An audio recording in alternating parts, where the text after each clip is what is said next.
Oi, pessoas. O meu nome é Johnny, mas vocês podem me chamar de Mingau, e você está acompanhando mais um episódio do podcast de Mingau. Dessa vez eu estou aqui em um episódio solo para falar sobre um assunto que eu acho bem legal e que é de interesse de muitas pessoas que estudam e gostam de dinossauros. Então, sem mais enrolação, vamos para o episódio de fato.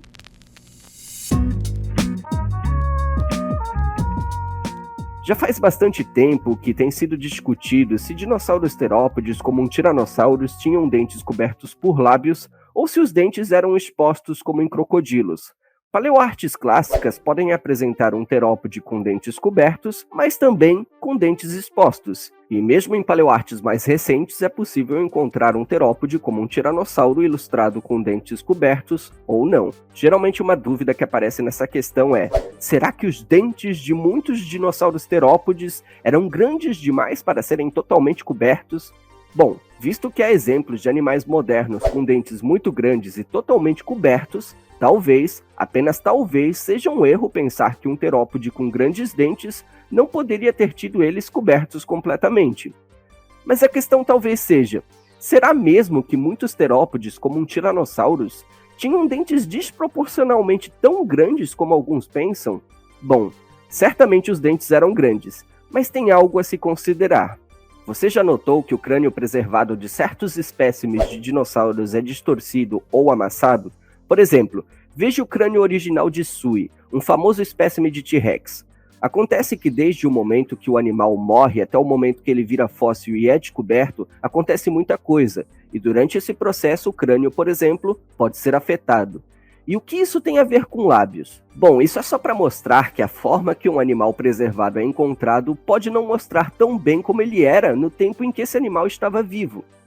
E por isso temos que tomar cuidado com algumas coisas. Por exemplo, os dentes de muitos dinossauros depois de mortos podem escorregar parcialmente para fora, fazendo eles parecerem maiores no crânio. E se você não levar isso em conta, pode achar que esse animal tem dentes grandes demais para serem cobertos por lábios, quando na verdade não seria assim quando o animal estava vivo. Houve pessoas que desconsideraram esse ponto e por isso alegaram ser impossível a presença de lábios cobrindo os dentes de certos terópodes. Outra coisa, muitas vezes os dentes podem parecer enormes se você assumir que a boca de um terópode em vida era fechada exageradamente a ponto dos dentes inferiores, os da mandíbula, tocarem no céu da boca. Isso faz com que os dentes maiores da maxila de muitos terópodes pareçam enormes, quase dando uma impressão vampírica ao animal, digamos assim. Mas o problema é que se você comparar com um dragão de Komodo, por exemplo, a boca dele não fica fechada de uma forma tão extrema. E não podemos descartar que um Tyrannosaurus, bem como outros terópodes, talvez não fechassem a boca encostando os dentes da mandíbula, os dentes inferiores, no céu da boca. Bom, Tracy Ford argumentou tanto em um artigo quanto em um livro de 1997 que os dentes de muitos dinossauros terópodes eram tão longos que, se tivessem lábios, perfurariam o lábio quando fechassem a boca. Isso porque Tracy assumiu que os dinossauros fechariam a boca até os dentes da mandíbula entrarem em contato com o céu da boca, além de não ter ponderado que os dentes podem deslizar parecendo maiores, como mencionado antes. Tracy argumentou que sulcos observados no palato serviriam supostamente para encaixar os dentes da mandíbula quando o animal fechasse a boca. Ford cita também que aligatores possuem cavidades onde os dentes inferiores se encaixam. Para Ford, os sulcos no palato que ele relatou em terópodes teriam a mesma função. Por mais interessante que você possa achar os argumentos de Tracy Ford, nem todos concordaram com ele, como por exemplo Tyler Keylor, que em 2013, em um capítulo do livro Tyrannosauridae Paleobiology, explicou que a mandíbula do espécime de Tyrannosaurus Jane não poderia ser fechada a ponto dos dentes tocarem no céu da boca, como defendido por Ford. Tyler Keylor explica que com a boca fechada da forma que Ford defendia em terópodes, não há espaço para tecidos moles na articulação da mandíbula, pouco espaço para tecido ao longo do terço posterior da mandíbula, onde grandes músculos da mandíbula precisam de espaço para existir e operar, e nenhum espaço para tecido mole no palato. Tyler Keylor explica que só dá para fechar a boca daquele jeito argumentado por Ford se o crânio não tiver tecido mole impedindo isso. E explica também que até um dragão de Komodo, se você pegar só o crânio, você consegue fechar a boca exageradamente, mas com os devidos tecidos moles não dá. Aliás, vale dizer que existem sim crânios de terópodes preservados com a boca fechada de uma forma extrema, mas Tyler Keylor argumenta que isso possivelmente acontece após a morte, e não é a condição natural que teria em vida. Isso acontece em consequência do secamento e encolhimento dos tecidos moles, que fechariam mais a mandíbula do que seria em vida. Tyler Keylor também deixou claro que sim, os dentes podem escorregar, pois a decomposição afrouxa os dentes do crânio, permitindo com que deslizem parcialmente ou completamente para fora de seus alvéolos. Inclusive, o espécime de Tyrannosaurus Jane foi encontrado com vários dentes fora dos alvéolos, e a maioria dos dentes foram encontrados próximos do espécime. Apesar de focar no espécime de Tyrannosaurus Jane, ele mostra que há problemas na hipótese de Ford para outros terópodes também. A essa altura eu nem preciso deixar claro que Tyler Keylor discorda da interpretação de Tracy Ford sobre os sulcos no palato servirem para encaixar os dentes da mandíbula. Vale dizer que esse livro, Tyrannosauridae Paleobiology, foi escrito por mais de um autor, e não é só sobre esse tema discutido aqui nesse episódio. No capítulo escrito por Tyler Keylor, ele fala sobre o processo paleoartístico que ele seguiu para reconstruir o espécime de Tyrannosaurus Jane para um museu.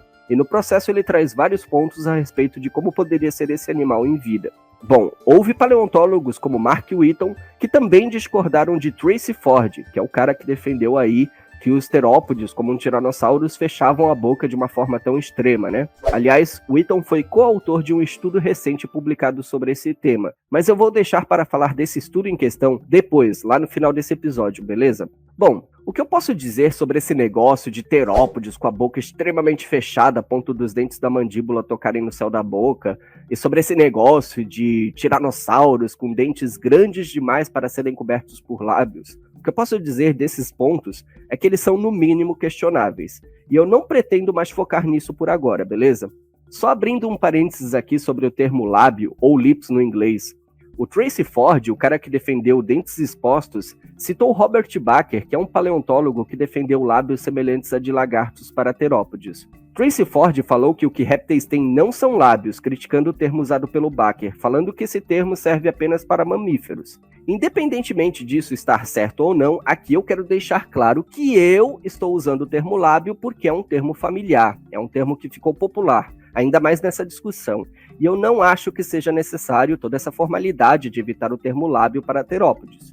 Eu não vejo problema em usar esse termo de forma informal, tanto para dinossauros quanto para qualquer outro réptil, sem contar que já é um termo que ficou muito popular nessa discussão e continua sendo inclusive usado por vários paleontólogos até hoje. Dito isso, podemos continuar. Bom, agora eu gostaria de falar de um ponto muitas vezes lembrado nessa discussão, que são os únicos arcossauros vivos atualmente, as aves e os crocodilianos. As aves são literalmente dinossauros e elas, ao longo da evolução, perderam seus dentes. Já os crocodilianos são arcossauros como os dinossauros e, portanto, possuem uma proximidade filogenética com os dinossauros, embora eles não sejam dinossauros. E bem, os crocodilianos têm dentes expostos. Aí nessa discussão de lábios, muitas vezes é citado um conceito chamado Extant Phylogenetic Bracting, que funciona mais ou menos assim. Supondo que todos os mamíferos foram extintos, exceto cães que têm pelos e ornitorrincos que têm também. Mesmo que você não tenha evidências de pelos em vários mamíferos relacionados, é lógico pensar que pelos são uma condição que já estava no ancestral comum de cães e ornitorrincos. E aí todos aqueles que descendem desse ancestral comum vão compartilhar essa característica, a menos que ela seja perdida em certos descendentes desse ancestral comum. Usando esse mesmo conceito, tem um pessoal que argumenta que como crocodilianos não têm lábios cobrindo os dentes, e somado a isso assumem também que aves não têm lábios, o mais provável, segundo eles, é presumir que o ancestral comum de aves e crocodilianos não teria lábios, e sendo assim, todos os descendentes desse ancestral comum também não teriam. Isso inclui vários animais, como por exemplo todos os terópodes não avianos. Só que esse argumento é muito fraco em vários sentidos, na minha opinião, até porque os crocodilianos e as aves são arcossauros bem derivados e possuem muitas características que certamente não estavam no ancestral comum deles. A exposição dos dentes em Pseudossuchia, que é a linhagem da qual os crocodilianos pertencem, provavelmente é uma característica que apareceu em bichos mais derivados dessa linhagem. Sendo assim, vários membros extintos dessa linhagem provavelmente deveriam ter dentes cobertos por lábios. E, por exemplo, você não pode pegar um golfinho e um rato topeira pelado e dizer que o ancestral comum desses dois não era totalmente peludo só porque eles não são completamente cobertos de pelo hoje. Eles são assim por causa de seus estilos de vida e a condição deles hoje não representa a condição ancestral. Então, assim, nem sempre uma característica de dois grupos de alguma forma relacionados vai servir para esse propósito discutido aqui. E tudo bem que crocodilianos sejam parentes dos dinossauros, mas isso não quer dizer que só por isso todos os dinossauros não avianos tenham os dentes expostos. Quer um exemplo de como esse método nem sempre funciona para tudo? Vamos supor que os únicos arcossauros vivos atualmente não fossem aves e crocodilianos, mas sim aves e pterossauros asdarquídeos, por exemplo, que assim como as aves possuíam bicos. Agora imagine você aplicar o Extinct Phylogenetic Bracting nesses dois grupos para dizer que de alguma forma todos os dinossauros não avianos tinham um bico também, dizendo que o ancestral comum de pterossauros asdarquídeos e aves tinha bico e todos os descendentes desse ancestral comum teriam bico também. Você percebe que isso não faz sentido? Existem características que são convergentes e, portanto, nem tudo que você vê em dois grupos relacionados pode ser aplicado dessa forma. E no caso das aves e crocodilianos, as aves têm bicos. Bicos! Não é como se elas compartilhassem a mesma condição com os crocodilianos e vice-versa. A condição deles é diferente. É bom dizer aqui que o Extinct Phylogenetic Bracting não é um método ruim se bem aplicado, ok? E só para deixar claro, a linhagem da qual os crocodilianos fazem parte, ou seja, Pseudotsuchia no caso, não é ancestral dos dinossauros, ok? Tô falando isso só para deixar claro, tá? Os crocodilianos, bem como Pseudotsuchia de forma geral, apenas compartilham um ancestral comum com os dinossauros. E existem arcossauros bem mais próximos dos dinossauros, aliás, como por exemplo os próprios pterossauros. Então assim, as aves e crocodilianos são relacionados de alguma forma, mas citar esses arcossauros vivos nessa discussão para de alguma forma reforçar a ideia de que muitos dinossauros não avianos não teriam lábios, na minha opinião, acaba sendo algo meio errôneo. Aliás, já que eu estou falando de crocodilianos aqui, já vou aproveitar para mencionar o artigo de descrição do Daspletosaurus horneri, que foi publicado em 2017 por Thomas Carr e coautores. Nesse artigo, eles assumem que os forames neurovasculares e a superfície áspera da face do Daspletosaurus horneri, bem como de outros tiranossaurídeos, seriam muito semelhantes aos vistos em crocodilianos modernos. E aí muitas pessoas passaram a usar esse artigo como argumento para dizer que tiranossaurídeos teriam dentes expostos como crocodilianos, inclusive o próprio Thomas Carr, que é o primeiro autor desse artigo. Esse artigo aí fez bastante rebuliço entre a galera interessada em dinossauros. E óbvio que teve paleontólogos que discordaram dessa questão dos dentes expostos como em crocodilianos, defendida por Thomas Carr, como por exemplo o Mark Whitton, o Scott Hartman e outros mais. E agora eu vou finalmente falar do estudo publicado esse ano, que é 2023, que trouxe vários pontos nessa discussão sobre lábios enterópodes. Então agora, finalmente eu vou falar desse novo estudo, começando pela questão dos forames. Bom, esse estudo analisa os forames presentes nos crânios de tiranossaurídeos, crocodilomorfos terrestres extintos, crocodilianos modernos e também de lagartos modernos. A principal conclusão que os autores desse estudo recente de 2023 chegam nessa questão é que o padrão linear e a baixa densidade de forames vistos em terópodes e certos crocodilomorfos terrestres extintos é muito mais semelhante ao que é visto em lagartos modernos do que em crocodilianos modernos, discordando assim das observações feitas por Thomas Carr e coautores. Outra questão apontada pelos autores desse estudo recente é sobre a questão de hidratação dos dentes. Dentes expostos sem terem lábios cobrindo podem ficar mais quebradiços e desgastarem mais. Lábios ajudam a manter os dentes hidratados e assim mais resistentes e com menos desgaste. Dentes de tiranossaurídeos, por exemplo, raramente apresentam desgaste, e quando apresentam, é em regiões onde tem contato de dente com dente. Já em Alligator mississippiensis, por exemplo, os dentes frequentemente ficam erodidos, justamente no lado dos dentes que ficam expostos, mesmo que esses animais vivam boa parte do tempo na água, aliás. Então, como é difícil manter dentes expostos hidratados sem a ajuda de lábios, e por conta da relação entre hidratação e resistência, é improvável que dentes expostos por longos períodos se mantenham relativamente sem desgaste. E analisando o dente desses terópodes, dá para ver que eles não têm o desgaste que o dente de crocodilianos modernos apresenta. Então, com isso, os autores sugerem que os dentes de dinossauros terópodes estavam em condição de hidratação, e isso é consistente com a presença de lábios nesses animais.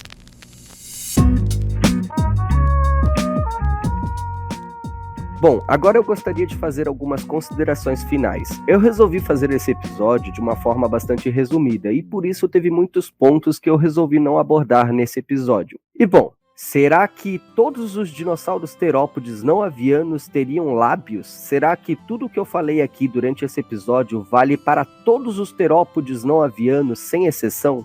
Será que espinossaurídeos, por exemplo, deveriam ter tido lábios cobrindo os dentes? E, bom, vou ser bem sincero com vocês, esse episódio não pretende discutir isso. Esse episódio não pretende entrar no mérito, não pretende discutir a possibilidade de lábios cobrindo os dentes de absolutamente todos os terópodes não avianos, sem exceção alguma, tá? A ideia aqui é só mostrar que a ideia de lábios cobrindo os dentes de muitos dinossauros terópodes é plausível. Aliás, não só dinossauros terópodes não avianos poderiam ter tido lábios, como outros grupos de dinossauros também. Sauropodomorfos como Buriolestes provavelmente tinham lábios, no meu ponto de vista. Herrerassaurídeos também. Vários animais do clado Pseudossuchia também deveriam ter tido lábios. Inclusive, o crocodilomorfo Esperossuchus foi citado nesse estudo recente sobre esse assunto. E é provável que ele tenha tido lábios, pelo menos possível é. Então a ideia aqui desse episódio é mostrar para vocês que lábios cobrindo os dentes de muitos arcossauros é algo plausível, é algo possível, beleza? É bom eu dizer aqui para vocês também que o objetivo desse episódio não é bater o martelo sobre esse assunto, não é dizer aqui que lábios cobrindo os dentes desses animais são um fato indiscutível. Não é esse o objetivo desse episódio. Eu também não acho que esse estudo recente sobre esse assunto seja a palavra final sobre esse assunto. Também acho válido dizer aqui que é bom a gente ter a mente sempre aberta quanto a esse tipo de assunto, porque futuramente novas evidências, novos estudos podem ser publicados, indo contra ou não a ideia de lábios cobrindo os dentes desses animais, beleza? Pode ser que futuramente seja publicado algum estudo indo contra a ideia de lábios cobrindo os dentes desses animais, assim como pode ser que futuramente seja publicado algum estudo dando mais pontos a favor da ideia de lábios cobrindo os dentes desses animais. E bom, o que eu posso dizer aqui para vocês sobre isso tudo é, do meu ponto de vista, para mim, na minha opinião, com tudo que eu li, os argumentos a favor de lábios cobrindo os dentes de muitos dinossauros terópodes são os mais convincentes. E bom, eu gostaria de aproveitar esse espaço aqui no final desse episódio para mandar um abraço para o meu amigo paleoartista Matheus Fernandes, que fez essa arte incrível que está aparecendo aí na sua tela nesse momento. Matheus fez essa arte que aparece no fundo do episódio, essa arte principal do episódio, e ele também fez as artes dos últimos episódios. Um abraço, Matheus. E é isso, pessoal. Um abraço para vocês que assistiram até aqui. Um beijo para todo mundo e tchau, tchau.